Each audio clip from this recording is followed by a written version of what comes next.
This is Ayn Rand. An organism's life is its standard of value. That which furthers its life is good, and that which threatens it is the evil. This is exactly what Hobbes says, by the way. Um, so I don't know if she gets it from him, because I doubt that she's read farther than, I don't know, the Boy Scout manual or something.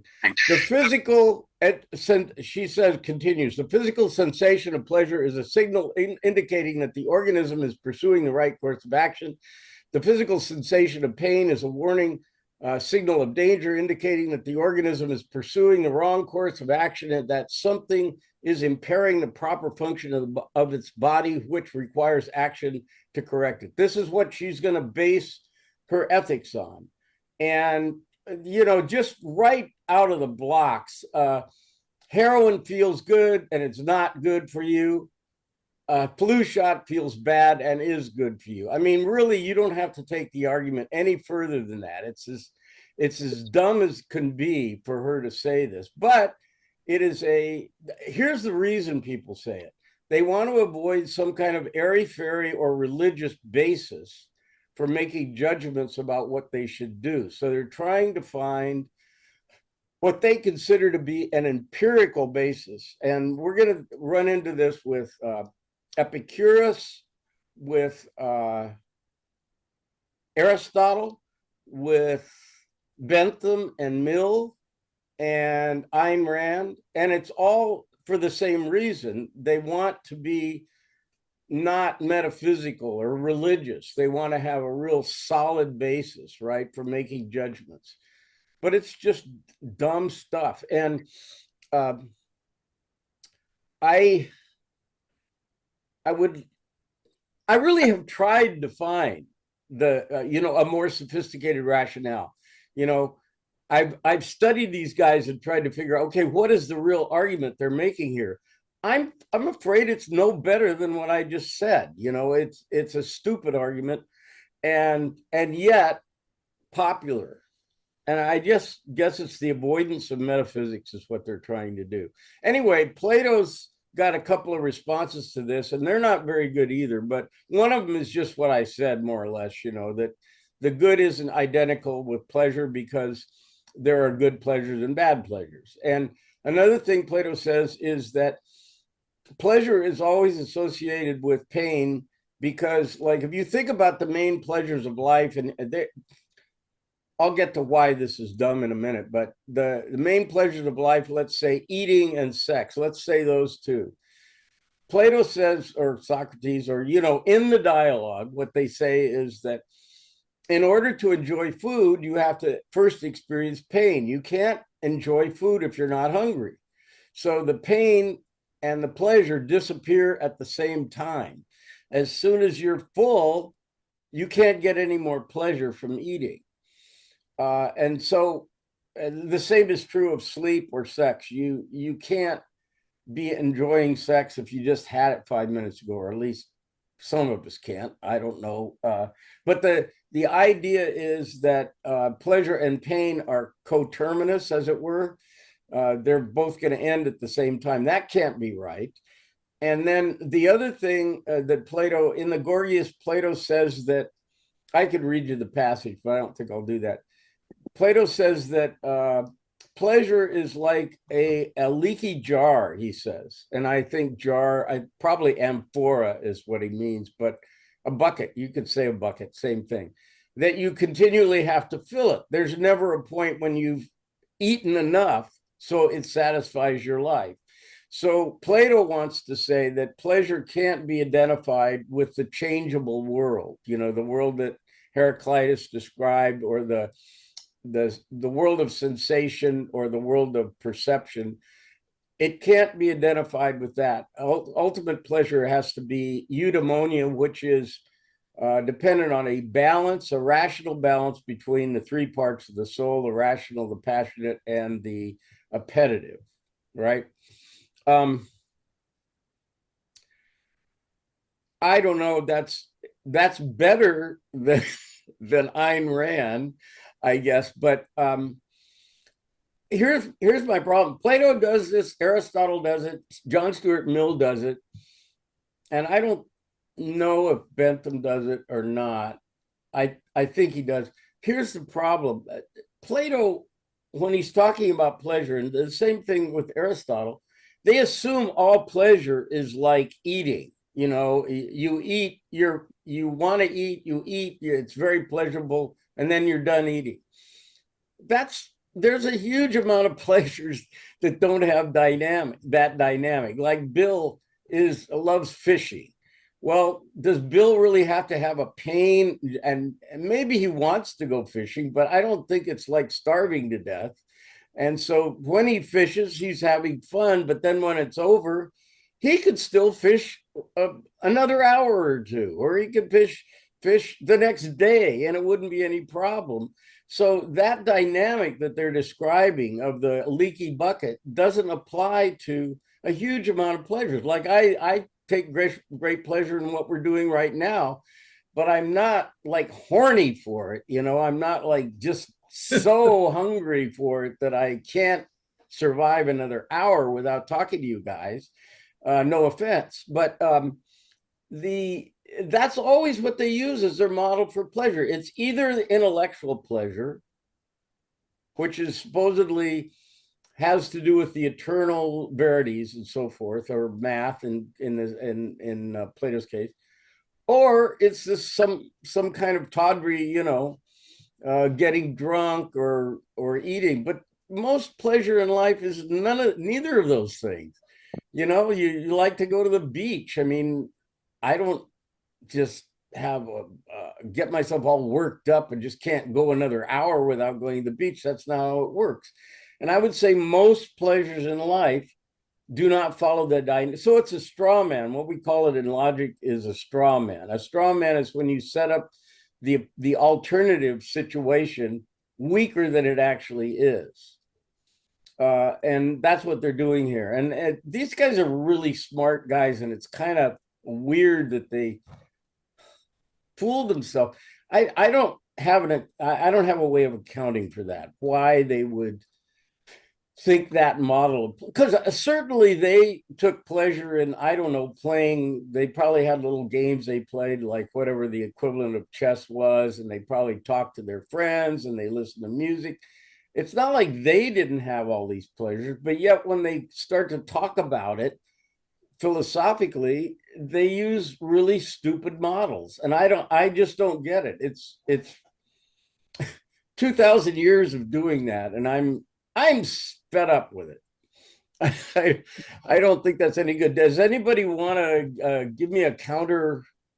I really value if somebody can either correct me for being completely wrongheaded or just factually wrong. I do appreciate it. Meredith, yeah. Tony, well, I was just going to say they all use the same example and they don't want to bother to make up another one. They think it's so simple. You might as well just say what everybody always says. So I'm hungry, I eat, and then I'm full. And that's the whole thing. That's our metaphor. We're just going to use it. I'm very afraid, Meredith, that you're correct. I mean, it doesn't correspond. It conflicts with my ideas of these guys as very brilliant thinkers. And they're really smart guys. So why did this happen? And if you Well, I have think they wanted to pick something that applies to everyone. And I think eating, getting full, and then getting hungry again is a process that every human being can relate to. Yeah, but and I also want to say that we get pleasure, haha, now, or supposedly we do, from doing things like watching somebody open a box. And it's called unboxing. Yeah, And that's a big deal. it's a big deal. You can get it on YouTube. You can get it on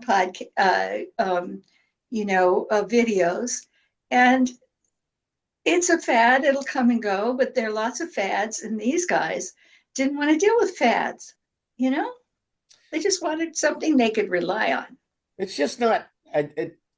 They had social lives. They had friends and people who they hang out with. How come that wasn't part of their pleasure menu? I don't get it. Anyway, I don't want to spend a long time on this, but I did want to mention, okay, Plato's idea that number one, pleasure is essentially a treadmill. It's insatiable. You'll never get to the place where you're happy because you're continually having to reboot the pleasure and do it again. That's the kind of picture he has of pleasure. And so it's not a good guide for what should make us happy in life, although it's the one that Hobbes and Ayn Rand and John Stuart Mill want to use. And like I say, again, they're doing it because they want to get away from metaphysics. Maybe also justify their preference for the intellectual. One of the things, one of my examples is go to the Harvard philosophy grad school of philosophy and get all the professors together and say, for the next like hour, would you rather have lunch, make love, or read Kant? They're not going to say read Kant. They're like human beings, you know. So these examples or paradigms of pleasure won't even float with the Harvard faculty. Yes, Barry. Just going to say that this notion of pleasure being insatiable reminds me of an economics idea, which is that human wants are insatiable, that people will never fully receive everything they want. And so maybe there's a distinction between pleasure and wants. Well, it sounds like they're parallel to me, aren't they, Barry? Well, they're not, no, because they're saying the things that economists are saying, that the things that people want, whether it's material goods or whether it's physical pleasures or whatever it may be, that you never completely can satisfy them. And so I think that's not true of all pleasures, but might be reasonable to argue that it is true of human wants. Well, Barry, you mean at one point we'll have had enough to eat for the rest of our lives? No, but it's that's something we continually want to eat. We continually want to have sex. We continually want to sleep. So it's never satisfied either. That's what Plato's problem is with it, isn't it? Right. Yeah, I think so. But I mean, I'm just saying that I think there's a difference between pleasure is, something you experience, well, it's want implies that there's always, and I don't know, there's just a different nuance to those two ideas, I think, but maybe I'm wrong. Well, I think they're similar in the sense that they can't ever be satisfied. That's what Plato wants to say. What he wants is a state of mind, which they call, again, eudaimonia, which means a happy spirit, where you're at peace with yourself. Maybe that doesn't mean at rest. It doesn't mean Epicurus is going to say the highest pleasure is repose or serenity. We'll talk about that a little bit. I don't think Plato's talking about that. He's talking about a place where everything's in balance. Remember, harmony, the rational, the passion, and the imperative. Deborah, you want to say something?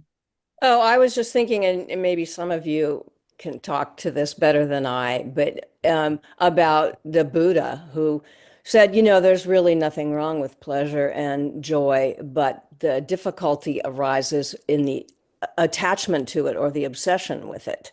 And, he kind of recommended a balanced life as well, that a life based on ethics and moral conduct was the Buddha's ultimate solution to, suffering. Is you can't get too attached to pleasure or pain, but if you base your behavior on moderation and ethics, that was kind of what he taught. At least that's what I took from.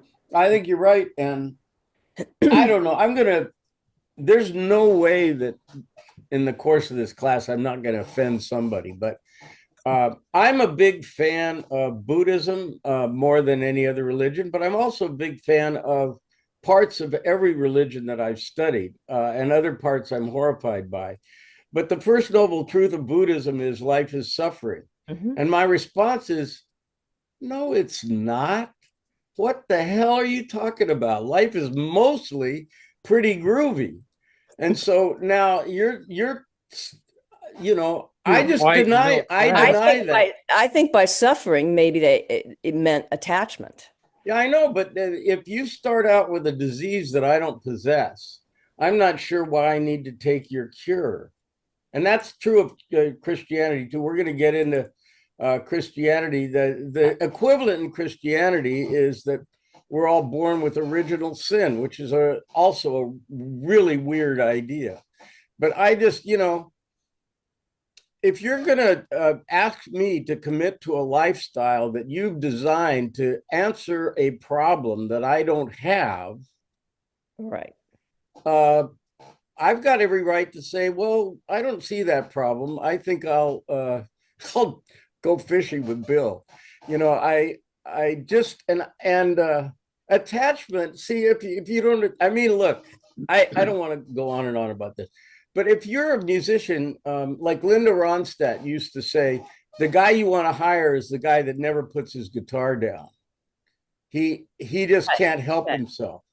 He's attached to that. He's attached to the feeling of playing something. Is that a bad thing? We want to say that's a bad thing, that desire to play music. I didn't have that kind of intense feeling about it. I love playing music, but I can put it down, Yeah. Yeah. Okay. This is again, we could just go on with this forever and ever, but I want to try to start to sum up what we've got with Mr. Plato. Now, that's not possible, but I think I'm going to start by emphasizing something that I don't know, if for some reason is way underrepresented in the literature, and that is that they just don't emphasize it. All the critics start talking about, well, Plato's position on this, blah, blah, blah, and over here in this dialogue, he says this, which isn't quite consistent, By the way, the dean of all Plato scholars is a guy named Gregory Vlastos, Vlastos. And he's very good, but it's all in the weeds, particular definitions of particular terms. But anyway, nobody emphasizes as much as they should the idea that these are dialogues, and he had a very central reason for writing in that style. And secondly, over and over again, when it comes to an important idea, he has Socrates quote some old poet. Those are two things that occur so often in his writing that it isn't incidental or accidental or insignificant.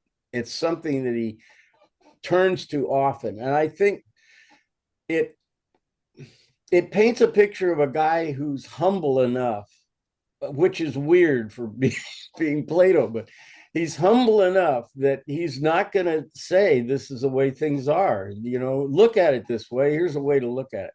Okay. I just want to start with that. Just the style, the medium is the message kind of thing. Now, as far as his doctrines go, and everybody that talks about Plato has to say, well, he has these doctrines, and nobody would disagree no Platonist would disagree that these are important doctrines. And the first one I want to mention is that in the Meno and other places, Plato demonstrates we have a priori knowledge. I mentioned this before, that's not his word. It's a Latin word that was adopted I think it's from, it might be from Anselm, but in any case, it's certainly not something that was used in Greece, but it's what Plato means. A priori means, just to review, it means knowledge that occurs or exists prior to any experience. And so a priori knowledge is what Plato thinks we do possess. And it's just out of the box. He says we have this a priori knowledge. And when I say out of the box, I don't think there's no precedent for it. It's not like Thales said that, or Heraclitus, or Parmenides, or Pythagoras. Nobody said that. Plato demonstrates in the Meno. The other thing is that it's a demonstration. I mentioned in the Meno that I have conducted that same Meno experiment over 200 times in class, and it never comes out any different. So it's a repeatable scientific experiment to demonstrate that somehow people know this stuff without having learned it in a class beforehand.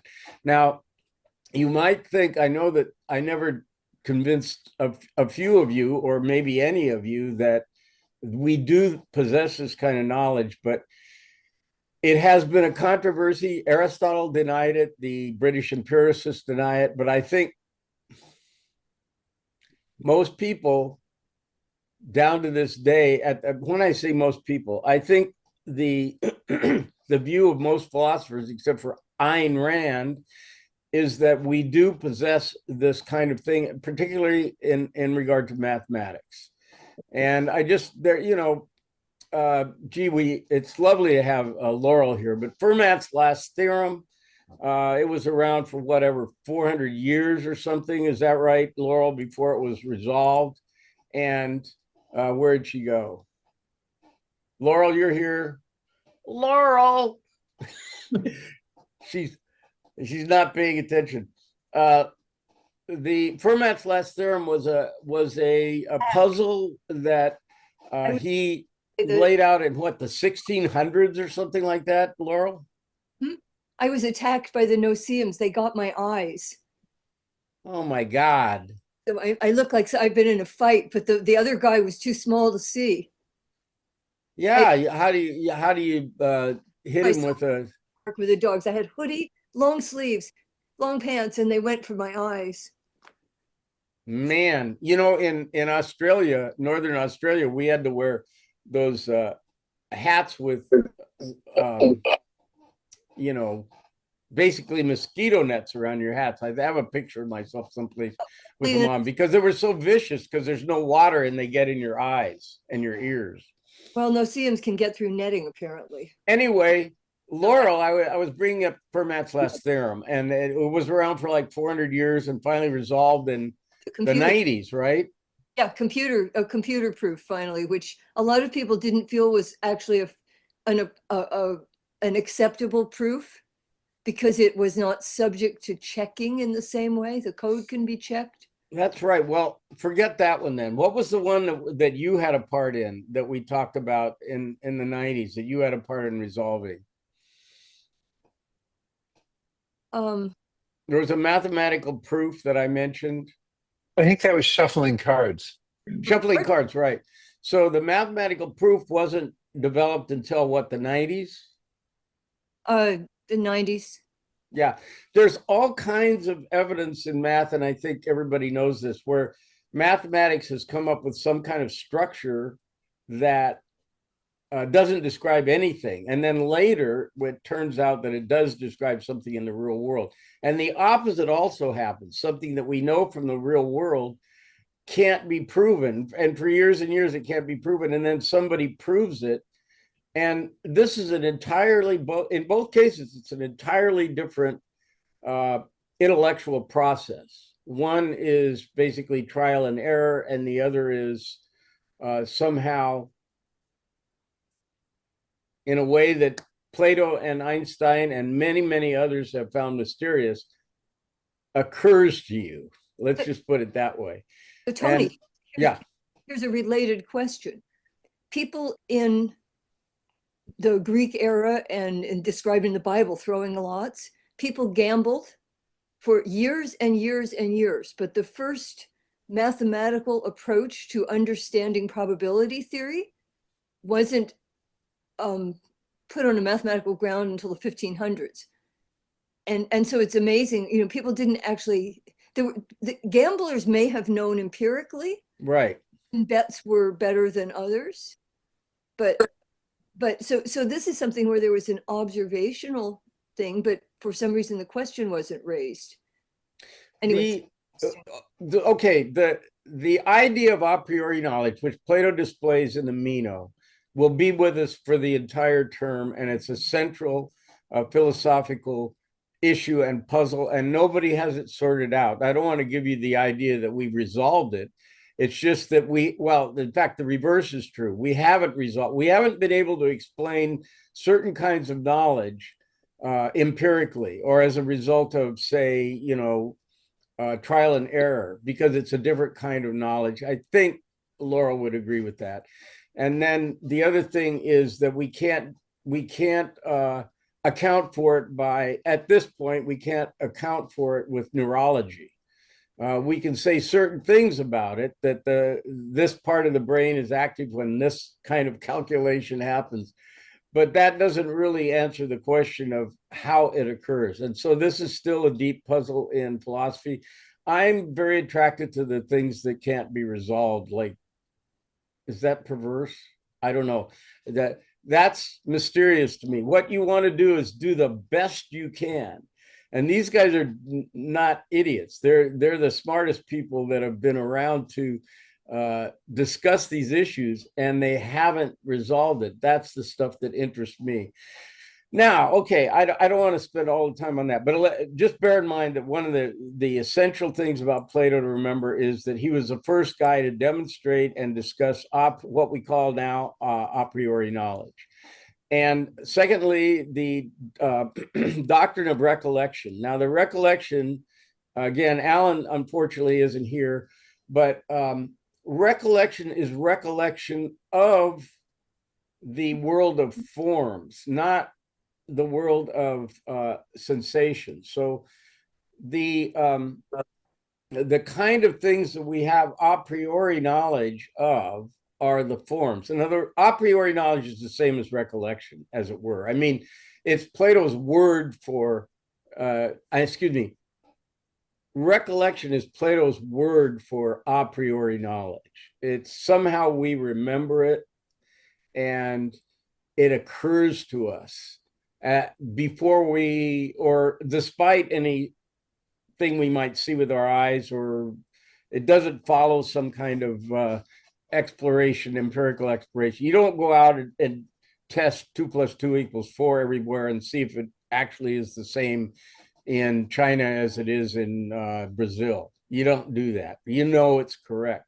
So that kind of knowledge, which is knowledge of the forms, we get through what Plato calls the process of recollection.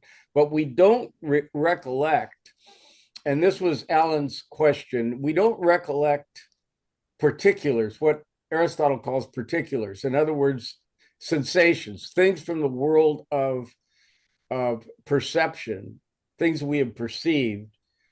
Those aren't recalled in the same way. We don't just, get out of bed one day and remember that Napoleon once ruled France. That's just not part of how recollection works. It's always recollection of the things that are eternal. And if you think about it, it couldn't be any other way. How are you going to recollect things? I mentioned last time the names of everybody here. How could I recollect that? They're not eternal things that I could have learned in a formal life because they didn't exist. So that is not what it's actually a common kind of, straw man that is thrown against Plato. How could you recognize these things that didn't exist 50 years ago? Well, that's not what he's talking about. That's the answer to that. I have a question. Yes, sir. So moving outside of the realm of mathematics for a moment into the realm of art, the arts. Let's take music, for example. So a composer composes a piece of music. Is there a priori knowledge presumed there, or how do you account for that in this scheme? That is just a really good question. If you do any kind of art, if you're a poet, if you're a composer, if you're a musician, when you're on your game, you feel like, this is why we have the myth of the muse from the Greeks. You feel like you're speaking, that you're not creating this thing. What you're doing is being the conduit to express this thing. And I myself can testify, I've experienced that many times. If you go to a gig and you're playing a gig, it's like the beat is already there. All you have to do is play it. Now, you could screw up playing it, but you know where it is. And the reason, I don't know the reason you know where it is, but you know if you haven't done it, and you know if you have done it. And I think everybody that writes, T.S. Eliot said that you practice writing poetry every day. Most of it doesn't work, but you do that so that when the days come that, as it were, the muse speaks to you, you'll have the tools to communicate what you're hearing. And I think most artists will say that. Now, Plato didn't like art. And so, Barry, there's a little bit of a conflict here. Plato wanted to say the arts appeal too much to the emotions. But I think if you speak to any artist, or even, it doesn't have to be an artist, it could be a carpenter, it could be a lawyer. Meredith probably has days when she's arguing something and she feels like, man, I nailed that argument. I got that. And there are other days where she might feel, not so great, right? Is that true? Now, of course, those are very rare, Meredith. I know that, but the but the idea is we do have these feelings that everybody has in almost any endeavor when you're in tune with, like, it's like Joe Montana. They used to talk about him being in the zone. And so there are times that you feel that you're in contact with reality, with how things ought to be, and you're not faking it, you're really there. And I think that, I don't know, that was a long answer, but that's how I would respond to that question, because Plato himself, he disparages art because, by the way, this is what Aristotle thinks. Aristotle thinks that art is what's the word? It's a distillation of experience. Like if you have a poem or a story, what it does is distills an experience that in life might take you 5 years, and somehow it puts it all together, condenses it so it's powerful. The word he uses, catharsis. So that's what art does. Plato doesn't ever really describe that dynamic that I'm aware of. What he's more concerned about is that the arts appeal to not the rational part of the soul. They appeal to the emotional part of the soul. That's why he's suspicious. Yeah, Meredith. Now you're unmuted. I often find when I'm working on a brief or trying to write a letter to a client or to another lawyer that I don't know what I think until I write it. Yeah. I mean, I can't really tell you what it is I need to say until I try to write it, and then it can come. And there are times when it won't come. I have to wait and try later.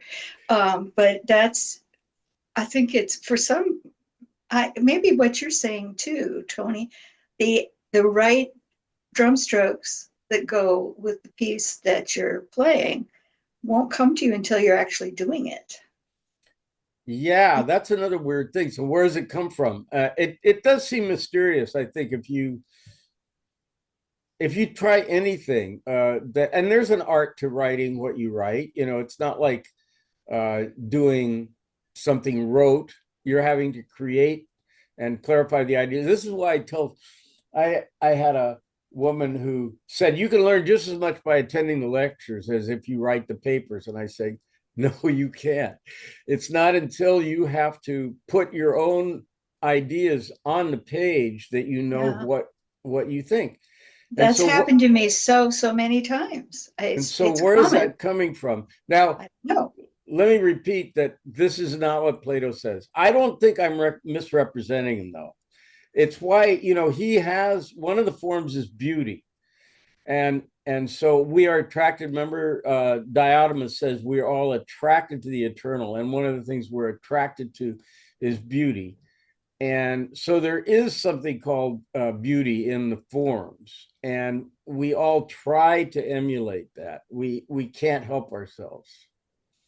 So that's part of recollection too. It's just that when it comes to the arts, he wants to hedge his bets. Other lawyers in your group, Tony, and I'd like to hear somebody else talk to the point that you have a sort of inchoate idea of what it is you need to say about a particular issue at a particular time. And it's only as you try to write it or dictate it or however it is you you do your creative thing. It's only as you do it that you know what it did.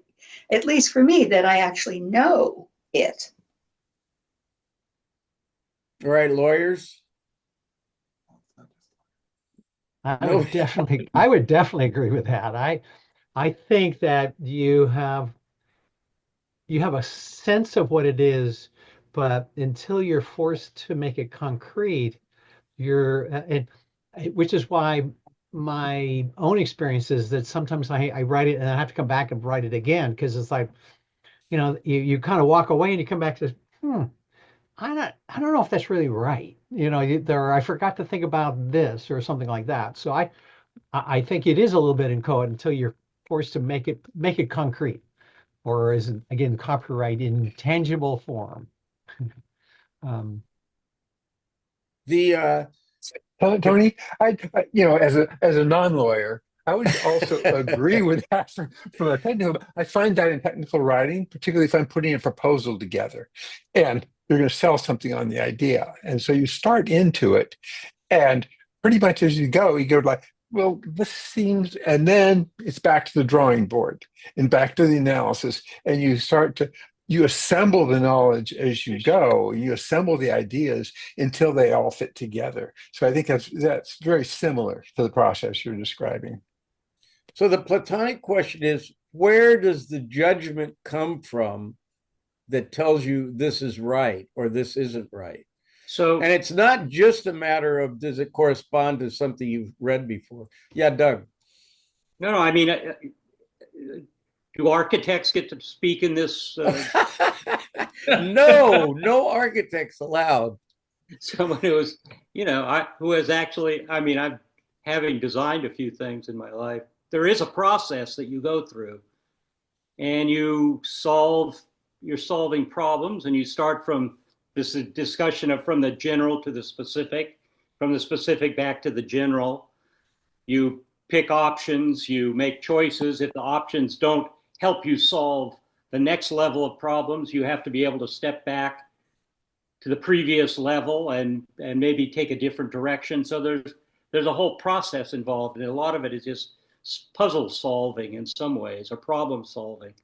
But usually if you make the right decisions, it helps you if you make the right big decisions at the beginning of a project, it almost designs itself. The project almost designs itself, because all the next levels of decision are determined or explained by the big decisions. All right. So I'm sorry, go ahead. No, go. I don't know if that helps anybody or is it of any interest, but No, I think so. I just think that we have, I think the way I would frame it, in a Platonic kind of milieu or back with a Platonic background, is that there are things that the mind does that we have a hard time accounting for. How do we make this judgment? How do we know to make it? And you would say, well, experience. But I will tell you, I don't know how many thousand hours playing the drums. And still, the thing that tells me whether it's right or not isn't those hours. It's something else that tells me, yes, I hit that note, or I hit that drum exactly at the right time, or I didn't. Yeah, Bill. I was going to just say, it's whether you're an architect, a lawyer, a drummer, it's like hitting a baseball, hitting a golf ball. It's not just experience, it's not just practice. There's something that feels like the sweet spot. I would argue that this is really akin to getting out of your own way. It has to do with the different ways in which your mind operates. That the thing in the arts or in music where you do a lot of analytical kind of work as sort of build foundations for how a music fits together and the systems involved. But the inspiration of creating something new and original is different from that. And it's the same thing of an athlete who gets into the flow, instead of worrying about the rudiments of the thing, you suddenly are in the flow of thinking. So I would argue it's a different way of using the mind, rather than that there's something outside the mind that is a form for these things. You Tony, I know, would also suggest that a term that kind of applies here is intuition. And intuition comes from experience and knowledge. You do this, you practice the drums, you study your math, you study your law, and you build up an understanding of this. And then when it comes to the particular situation, you know, that wonderful neural network in between your ears puts this together and gives you the basis to come up with these ideas, which kind of gets back a little bit to the a priori knowledge, but I'll drop that. the How to explain thing, talent?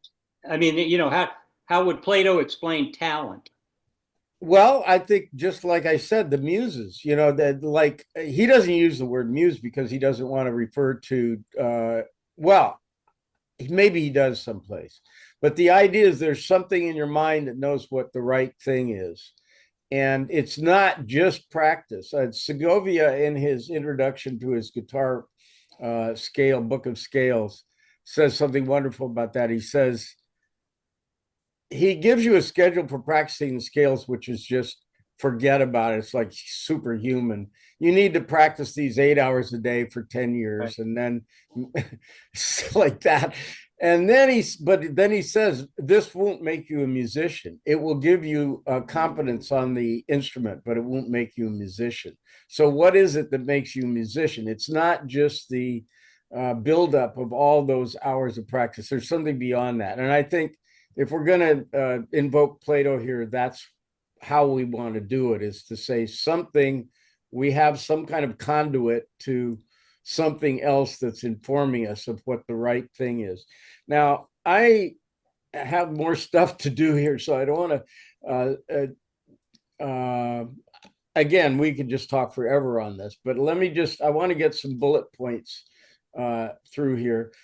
The eudaimonia, or justice, occurs when the three parts of society and the three parts of the soul are doing the right thing, doing the thing that they're supposed to be doing. That's a real brief, his real brief analysis of what justice, and that will lead to happiness.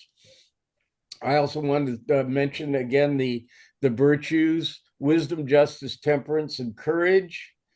And the unity of the virtues, that it's in order to possess any of them, you have to possess all of them. And just at the end, I'd like to mention the Elenchus process, the process of examining. And Wittgenstein said in the 20th century, he said that the measure of a philosopher isn't his intelligence or wit, it is his will, how much will he has to keep questioning and not be satisfied with an easy answer. That's what Wittgenstein says, and that's what Socrates exhibits in all of the dialogues. Is now I'm not going, that's a nice answer, but it's not all the way there. Plato is, we're going to talk about, after Aristotle, we're going to talk about the difference between the Greeks and religion, because we're going to transfer or transition into the world that's dominated by Christian thinking for 1,000 years. And, but Platonism is not a religion. There's no priesthood. There's no churches. There are no rituals involved with it. But I think it's a very pretty picture of the universe. As you know, religions all give you a picture of the universe, and in Plato's picture, for some mysterious reason that we can somehow empirically demonstrate, our minds are in tune with the universe, and that is evidenced by our ability to figure out math which describes operations that we could never possibly hope to perceive, like the bending of space and time, or the nuclear reactions inside a star. So Plato thinks that and he also says the forms make sense of all of this, and the ultimate form, oddly enough, for Plato is an aesthetic one, and that is the good or an ethical one. That ultimately everything amounts to a goodness or a picture or a harmony, a picture of harmony. That's what the universe is made of. So it's a kind of, it's a very pretty and mystical idea of human awareness, but it's not based on anything fuzzy. He thinks he's based it on something, and I think he has based it on something that you can observe from human behavior, whether it's through art and that inspiration, or it's through mathematics. There are things that demonstrate some kind of resonance or coherence between the human mind and the cosmos. So beyond that, I would offer you a bunch of criticisms. Maybe I'll wait for next time about that. But what do you have to say on any of the things I just mentioned? That I just kind of went through quickly. The fundamental. Oh, by the way, there's other stuff like the three parts of the soul that we didn't spend much time on. I mean, I did describe them. There are a lot of Platonic theories that are more, I would say, generally known or popular, the cave and so forth. We didn't spend much time on. But I think the ones I just reviewed in this last hour or half hour are the really core ones that we're going to be, they're going to trickle down through the centuries as we study other people, more so than the three parts of the soul. Three seems to be a good number for people describing the soul, because Augustine wrote De Trinitate, which is trying to mirror the Trinity, the Holy Trinity, with the consciousness of human beings. That's kind of a weird book. And then Freud, of course, had the id, superego, and the ego. Those are three parts of the soul. Nietzsche had two parts. He restricted himself to two parts. But anyway, dividing the soul up into segments seems arbitrary to me. I just think you could write any, what about the custodial part of the soul, or the creative part of the soul? Plato doesn't mention those two. I mean, you could just make any number of them, or you could curtail it or cut it to just two parts too. Barry. I have a question. So you mentioned that when the different virtues are all present, there's this harmony, and you actually use the word happiness, yields happiness. So my question is, how is happiness in Plato's world different from pleasure? Well, the happiness is the result of the harmony between the three parts of the soul. And when you're like really stoned and listening to music, there isn't a harmony between the three parts of the soul. Or when you're chowing down on something and you're really having a good slice of pizza in New York, that's not a balance of the soul. Now, he doesn't say you can't do any of those things. He's just saying he wants the happiness that he describes to be something that's constant. That's a state of mind that is in constant balance, I think, rather than I'm going to criticize this. It's not like we have to buy that, but instead of being periods of intensity and then periods of depression, like bipolar or something like that, he wants something that's on an even keel, as it were. So if you're experiencing pleasure very intensely, whether it's through, let's say sex, what's missing in that prevents it from being happiness? It doesn't. It's part of happiness. It isn't prevented. The only mistake you'll make if you identify that with happiness. That's the only thing that can make you happy. Okay. Or food is the only thing that make you happy. Or if being famous is the only thing that can make you happy, then what's happened is the soul has gotten out of balance. Okay, so that suggests back to what Deborah was saying about attachment. If you become attached to some form of pleasure, it's not a complete experience, I guess. Is that right? Maybe? I'm not fond of that Buddhist idea. And again, I'm very fond of Buddhism in general, and like I say, all religions. But I don't know. Are you going to be not attached to Ben? Are you going to be not attached to your wife or husband or mother or father?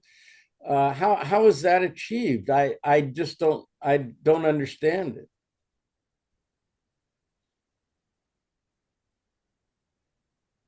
That's a good point. I mean, again, I think our love and attachment to our loved ones, to our offspring, is probably, fulfills the three virtues, right? I mean, Yeah. if it's, yeah, Uh, Plato allows for that. He doesn't say there's anything wrong with your attachment to your child. Whereas Augustine is going to say, yes, that's a worldly love, and you shouldn't. It distracts you from being devoted to God, right. which is obviously a more. But even Jesus, I mean, I can't cite the passage. Jesus said you have to be willing to abandon your family and follow me. Jesus says a lot of messed up things too. He says great things. I'm a fan of a lot of the things he says are very important to me, but he says some weird stuff too. Of course, we don't know what Jesus really said. We'll be talking about this stuff. We know a little bit probably, but any more comments, criticisms?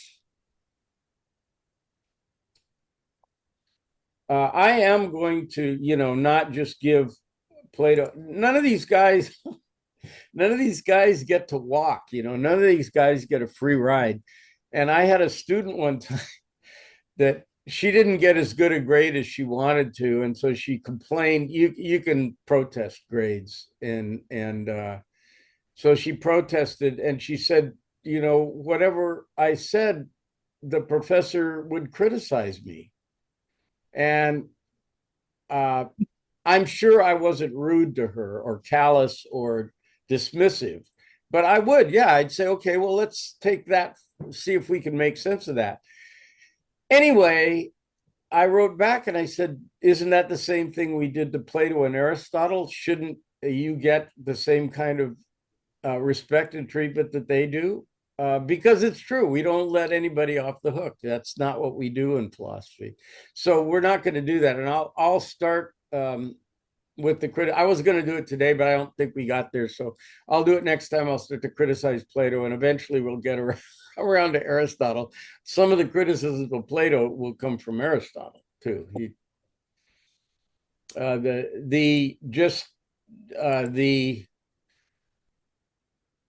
What is it? The sequence goes, Plato was a student of Socrates, and he was a teacher of Aristotle, and Aristotle was a teacher of Alexander the Great, and Alexander the Great conquered the known universe. Make of that what you will. I don't think they have much to do with one another. Did Plato believe in a God the way that Christians do? No, that's definitely not. That neither Plato nor Aristotle didn't even think the soul was eternal. Plato did not believe in, he probably sort of believed in the gods, but he had several problems with the gods.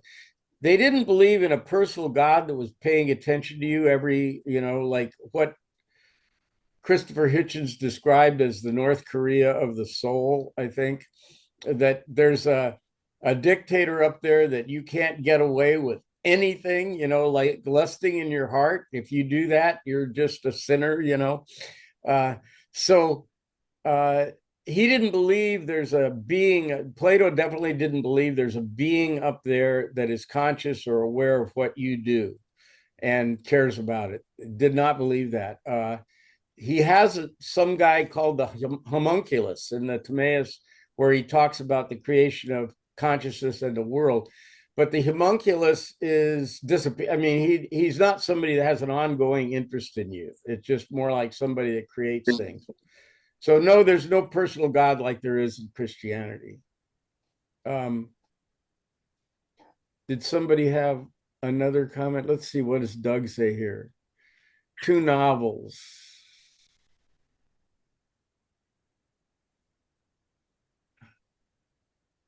Oh yeah, that that is a funny quote.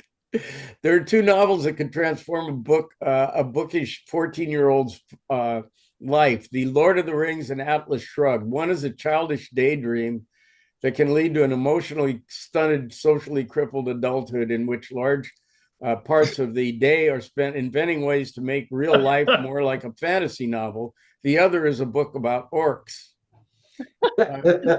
which Good. is which is a pretty good quote about Ayn Rand. Anybody else? I'll just one tiny comment on the basis of mathematics in the Yeah, brain. yeah. People have evolved, like other animals, to have optimal solutions to the geometry of arm movements and not jerking. That there's apparently people have evolved that their physical activities are grounded in somehow knowing Euclidean geometry or affine geometry or whatever in order to make certain motions work the way they're supposed to. So I'm just a thought that maybe our understanding of the little squares and triangles may be more physically grounded than one might think if we can. Well, I have never heard that idea before. That's a fabulous idea, really. But of course, we don't know it. If you go like this, I have no idea the geometry going on here, and I never have. I mean, even the simplest gesture of a hand or foot is way beyond our capacity to be aware of But as it happens. not aware. We've and other animals, birds, there's all sorts of there's a fair amount of research that has gone into understanding the geometry of motion. And so your brain has some underlying things in it that have, say, Euclidean geometry as a foundation. Well, No idea I'm why I'm that. not sure. I'm not sure about that. I don't think the brain understands Euclidean geometry because that's something that is uh, a bunch of symbols on a paper. It understands the practical functions, and the practical functions happen to have mathematical descriptions. I'm not sure the Right. brain could be said to symbolically be representing to itself Euclidean geometry. Well, I there's think there is information, though, that shows in a lot of studies of the human brain that show there's certain parts of the brain that help us to understand space, understand patterns, and so literally build patterns in your brain of the space that you're in. And this seems to relate right back to the understanding of geometry. Well, of course, it has to be the case that our understanding of geometry somehow evolved from, being worms and slugs and reptiles. It has to be the case unless you're somebody who believes that God intervened and it's a special creation of human beings. So you have to believe, if you believe in evolution, that it's somehow embedded in there. But getting from there to here is not so easy. I don't think it's been accomplished or even marginally accomplished. and the fact that there is a Pythagorean theorem out there somewhere. The fact that there's a, if you will, Plato's form of mathematics, but that we recognize it and that that's a sort of universal recognition, there's kind of a leap there that I think may be more comprehensible if you think that our brains in fact have, as Gerald says, some ability to do geometry without thinking, just sort of pictorially. Every physicist that I've ever talked to is a closet Platonist. I mean, they all believe that somehow the world makes sense. Otherwise, why waste their time if it's just a bunch of completely chaotic behavior that doesn't respond to any kind of rational understanding?